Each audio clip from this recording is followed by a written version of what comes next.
further away now. Oh, you want to create some distance? Hi, good morning. So I'm very happy that today we will start with a vote on the resolution on conflict and hunger that we took the initiative for, and with the debate that you've seen during our presidency in March.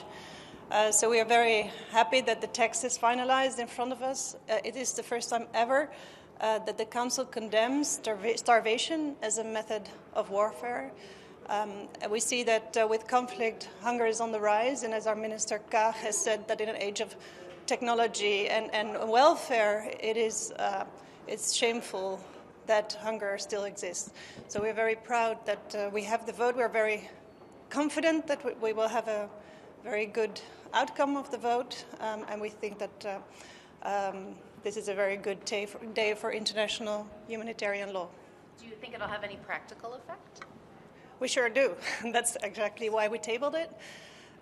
So the resolution actually also gives tools for early warning. It will allow the Secretary General to brief the Council when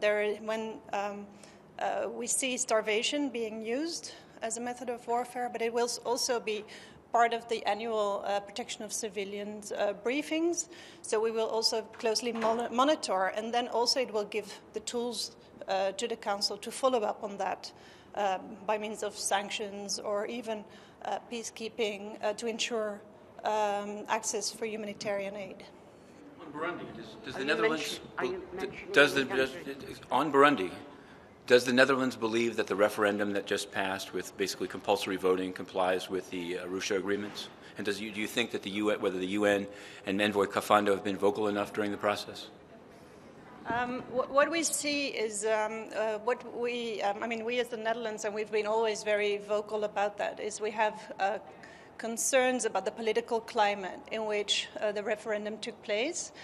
And we think that it is now up to the Burundi government to show that the amendments of the constitutions are completely in line with the Arusha agreement. And we will monitor really very closely. And this is also what we are going to discuss today. And we will also be vocal on this issue. Ambassador, can I ask about MH17? Now that investigators have named the Russian military unit they believe was responsible for shooting down MH17, will you seek any action here at the United Nations? So what we have seen this morning was the presentation of the findings, preliminary. It's like an intermediate step of the joint investigation team. That's a very important moment also for the next of kin. Finding the truth for us is essential.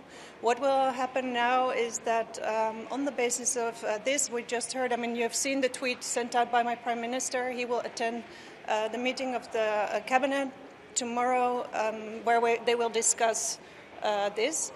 But you have to know also that these are intermediate findings, so the investigation is not finished, and the investigation will continue.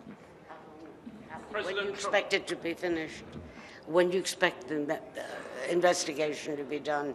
Do you have a timeline?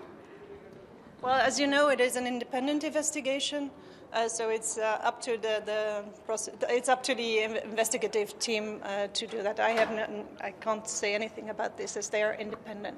Also, did you President Trump has just announced that the Singapore summit is off. He says because of the tremendous anger that North Korea has shown in recent days. What is your view of why this summit isn't taking place, and as the country that chairs the Sanctions Committee, what now is the way forward, particularly at the Council?